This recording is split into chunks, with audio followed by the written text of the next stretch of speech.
বন্ধুরা, আপনি কি আপনার জীবনের সব আশা একেবারে ছেড়ে দিয়েছেন? আপনার জীবনে কি খুবই খারাপ পরিস্থিতি চলছে? জীবনের সমস্ত আশা ছেড়ে দেওয়ার আগে একটা কথা সর্বদা মনে রাখবেন। কর্মফল আর মনের গতি, এই দুই মিলে আমাদের জীবনের বর্তমান পরিস্থিতি। গৌতম বুদ্ধ বলেন, আমাদের জীবনের সমস্যা অথবা শান্তি, সফলতা অথবা অসফলতা সবকিছুর একমাত্র কারণ হল আমাদের মন। এটা শুনতে আশ্চর্য মনে হলেও এটা প্রমাণিত যে আমাদের মন যা চাইবে তা বাস্তবে সত্যিই সম্ভব। আজ যদি আপনি জীবন সমস্যায় একেবারে জর্জরিত হয়ে থাকেন, তবে সেই দায়ভার একমাত্র আপনার মনের। আবার আপনি যদি একজন সফল ব্যক্তি হন বা চির শান্তিতে জীবনযাপন করেন, তবে সেই কৃতিত্ব একমাত্র আপনার মনের। কিন্তু আপনার প্রশ্ন হলো, এই মনকে কে নিয়ন্ত্রিত করে? জীবনের প্রতিটা ক্ষেত্রে সফলতা আর চির শান্তিতে জীবনযাপনের জন্য কিভাবে মনকে সঠিক দিশাতে পরিচালন করা যায়? চলুন, এইসব প্রশ্নের উত্তর এই ভিডিওতে আছে। একদা রাজা করুণেশ প্রাতঃভ্রমণে বৌদ্ধ ভিক্ষুক নাগসেনের মঠে এসে উপস্থিত হলেন। নাগসেনকে প্রণাম জানিয়ে বললেন, হে গুরুদেব, আমি একেবারেই মানসিক শান্তিতে নেই। হাজার হাজার দুশ্চিন্তা আমাকে গ্রাস করছে। মনের ভিতরে শুধু একটাই চিন্তা, কিভাবে রাজত্ব আরও বাড়াবো, কিভাবে এই ভূখণ্ডের সব থেকে বড় রাজা হব। আমার পার্শ্ববর্তী রাজা ইতিমধ্যে যুদ্ধের ইঙ্গিত দিয়েছেন। আমি যদি হেরে যাই, তবে কি হবে আমার? আমার এই পরিবার, এই রাজত্ব আর এই সেনা পরিষদ আর প্রজাদেরই বা কী হবে? এই সকল দুশ্চিন্তা আমাকে দিন রাত করে করে খাচ্ছে। আমি একদমই ভালো নেই গুরুদেব। আপনি তো একজন মহান ব্যক্তি। দয়া করে আমাকে বলুন, কিভাবে আমি মানসিকভাবে শান্ত হতে পারি আর কিভাবে শান্তিময় জীবন গড়ে তুলতে পারি। শ্রদ্ধেয় রাজা, আমি এক্ষুনি সেই মার্ক বলে দিতে পারি কিভাবে আপনি দুশ্চিন্তামুক্ত শান্তিময় জীবন যাপন করতে পারেন। কিন্তু তাতে আপনার কোনো ফল হবে না, কারণ তা আপনি উপলব্ধি করতে পারবেন না। রাজা করুণেশ তখন বললেন, তাহলে উপায় গুরুদেব? ভিক্ষু নাগসেন তখন বললেন, উপায় তো আছে। আপনি আগামীকাল আবারও আসুন, তবে রাজপোশাকে নয়, হত দরিদ্র ভিখারির সাজে। আপনাকে কেউ যেন চিনতে না পারে। আমরা দুজনে আগামীকাল সকালে এই নগরে ভিক্ষা করতে যাব। রাজা অবাক হয়ে বললেন, আমি যাব ভিক্ষা করতে? নাগসেন তখন বললেন, হ্যাঁ, আপনি ঠিকই শুনেছেন। আমরা দুজনে একসাথে আগামীকাল ভিক্ষা করতে যাব। গুরুদেবকে প্রণাম জানিয়ে রাজা তখন সেখান থেকে বিদায় নিলেন। পরদিন সকালে রাজা করুণেশ নাগসেনের মঠে এসে উপস্থিত হলেন, সত্যিকারের একজন হতদরিদ্র সাধারণ মানুষের বেশে। সত্যি, রাজাকে দেখে চেনার একদমই উপায় নেই। নাগসেন তখন বললেন, চলুন, আমরা এবার রওনা দিই। দুজনে কিছুটা পথ হেঁটে যাবার পরে তারা দেখতে পেল গাছতলায় একজন অতি দরিদ্র মানুষ চুপচাপ একা একা বসে আছে। নাগসেন তখন তাকে জিজ্ঞাসা করলেন, কি ব্যাপার? আপনি এখানে একা একা বসে কি করছেন? সেই হতদরিদ্র মানুষটি তখন উত্তর দিল, হে গুরুদেব, আমি খুবই গরিব একজন মানুষ। আমার সমস্যার শেষ নেই। দুশ্চিন্তায় তাই এখানে বসে আছি। আমার মাথা গোঁজার মতো একটা ঝুপড়িও নেই। বর্ষাকাল চলে এলো, কিভাবে যে দিন কাটাবো কিছুতেই বুঝতে পারছি না। এই ঘটনার কিছুটা পথ যেতে তারা আবার দেখতে পেল একটা ঝুপড়ির সামনে একজন ব্যক্তি উদাস হয়ে বসে আছে। নাগসেন তাকে জিজ্ঞাসা করলেন, কি ব্যাপার? আপনি এত উদাস হয়ে বসে বসে কি ভাবছেন? সেই উদাস ব্যক্তি তখন বলল, প্রণাম গুরুদেব। আসলে আমার জীবনে সমস্যার শেষ নেই। এই ঝুঁকিতে থাকি, একটা পাকাপোক্ত ঘর বানাতে পারলে বেঁচে যেতাম। কিভাবে যে ঘর বানাবো এই দুশ্চিন্তায় রাত দিন সমস্যায় থাকি। নাগসেন তখন রাজাকে বললেন, চলুন আমরা আরেকটু সামনে যাই। আরও কিছুটা যেতেই একটা বিরাট সুন্দর বাড়ির সামনে তারা দাঁড়ালেন। গৃহকর্তা তার 2 সন্তানের সাথে উচ্চস্বরে কি যেন বলছিলেন। নাগসেন সেই গৃহকর্তাকে বললেন, কেমন আছেন আপনি? গৃহকর্তা তখন বললেন, প্রণাম গুরুদেব। সেই ব্যক্তি তখন বলল, গুরুদেব, এই কদিন যাবৎ আমি খুবই সমস্যায় আছি। আপনাদের কৃপাতে তো এই বিশাল অট্টালিকা বানিয়েছি, কিন্তু জীবনে একদমই সুখ নেই। আমার 2 সন্তান সারাক্ষণ এই বাড়ির অংশীদারি নিয়ে ঝামেলা গণ্ডগোল করতেই থাকে। এত বড় বাড়িতেও তাদের নাকি কম পড়ে যাচ্ছে। এই বয়সে এসে কিভাবে যে আর একটা বড় বাড়ি বানাবো এই নিয়ে সর্বক্ষণ দুশ্চিন্তা হয়।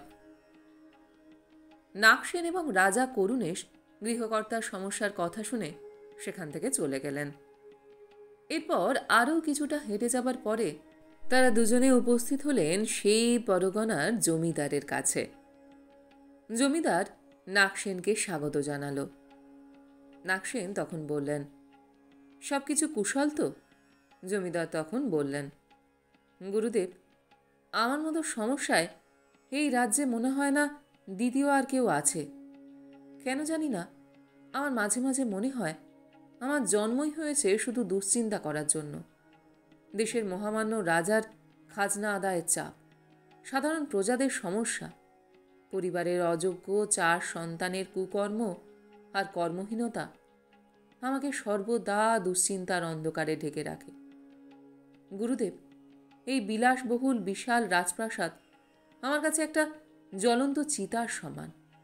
এখানে সুখ নেই, শান্তি নেই, আছে শুধু কষ্ট আর মানসিক দুশ্চিন্তা।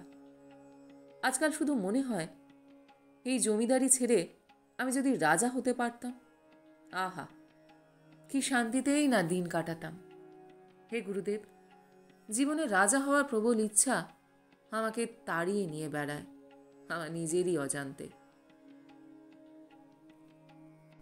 রাজামশাইও চুপচাপ দাঁড়িয়ে থেকে জমিদারের কষ্টের কথাগুলো শুনছিলেন। নাগসেন তখন বললেন, হে জমিদার, আপনি আগামীতে রাজা হবেন কি না ফকির হবেন তা শুধু একমাত্র আপনার মনই জানে। এই কথা বলে নাগসেন এবং রাজা করুণেশ সেখান থেকে বিদায় নিলেন। দিন শেষে আশ্রমে ফিরে এসে বটবৃক্ষের নিচে তারা দুজনে বসলেন। নাগসেন রাজা করুণেশকে প্রশ্ন করলেন, হে রাজন, আপনি কি কিছু উপলব্ধি করতে পারলেন? রাজা করুণেশ তখন বললেন, গুরুদেব, সত্যি আমি ভিক্ষায় বেরিয়েছিলাম। এই ভিক্ষা জ্ঞানের মাধ্যমে আজ আমার পরম সত্য উপলব্ধি হয়েছে যে বর্তমানকে মেনে নিতে না পারলে এই জীবনে কোনো দিনই শান্তি খুঁজে পাওয়া যাবে না। শান্তি বাইরে নয়, শান্তি আছে আমাদেরই ভিতরে। কিন্তু প্রত্যাশার পেছনে দৌড়তে গিয়ে মানুষ হয়তোবা সারাটা জীবন সেই পরম শান্তিকে উপলব্ধি করতেই পারে না। প্রণাম গুরুদেব, আজ আপনি আমার জ্ঞানচক্ষু উন্মোচন করেছেন। ভিক্ষুক নাগসেন তখন বললেন, আমাদের এই জীবনচক্রে সবথেকে বড় বিষয় হল এই মন। আত্মা পরমাত্মার সম্পূর্ণ স্বরূপ হল এই মন। এই মনকে যেমনভাবে পরিচালনা করব, আমাদের বর্তমান এবং ভবিষ্যৎ তেমনই হবে। মনের স্বভাবই হল বর্তমানকে অস্বীকার করে অলীক অবাস্তব কল্পনায় ভেসে চলা। যদিও এই মনকে বশীভূত করা যায় না, তবে শুদ্ধিকরণ অবশ্যই করা যায়, যার একমাত্র উপায় হল প্রত্যাশাহীন জীবনযাপন করা। এর মানে এই নয় যে জীবনে কোনো লক্ষ্য থাকবে না।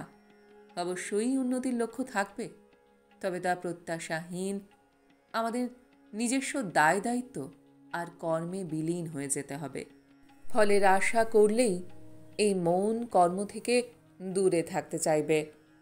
কর্মে এতটাই নিজেকে বিলীন করতে হবে যেন সেখানে মনের কোনো উপস্থিতি না থাকে।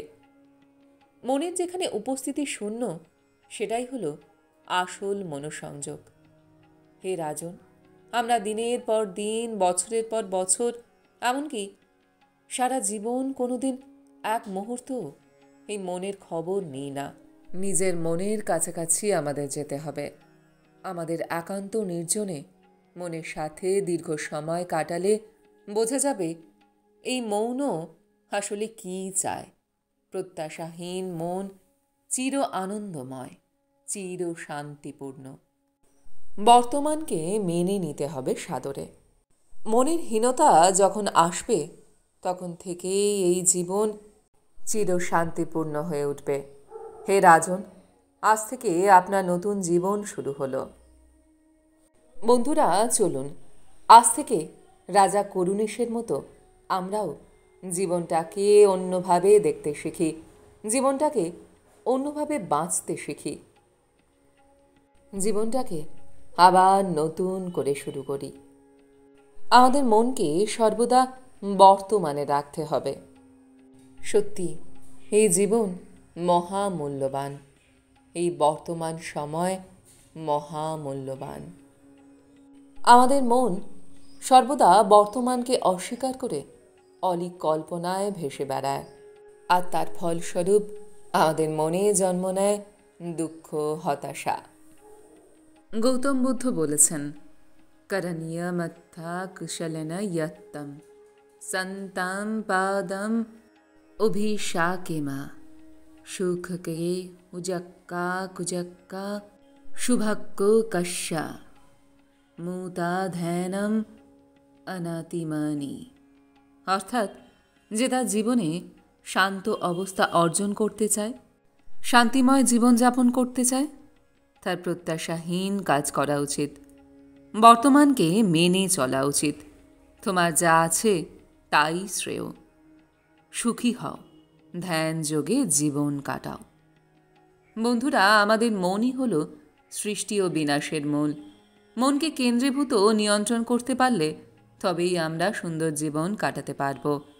আর মনকে বশে আনতে একমাত্র পারবেন ধ্যানের দ্বারা। ধ্যান মার্গ আপনাকে, আপনার মনকে সেই উচ্চতায় নিয়ে যেতে পারবে যেখানে আপনি চির শান্তিময় জীবনযাপন করতে পারবেন।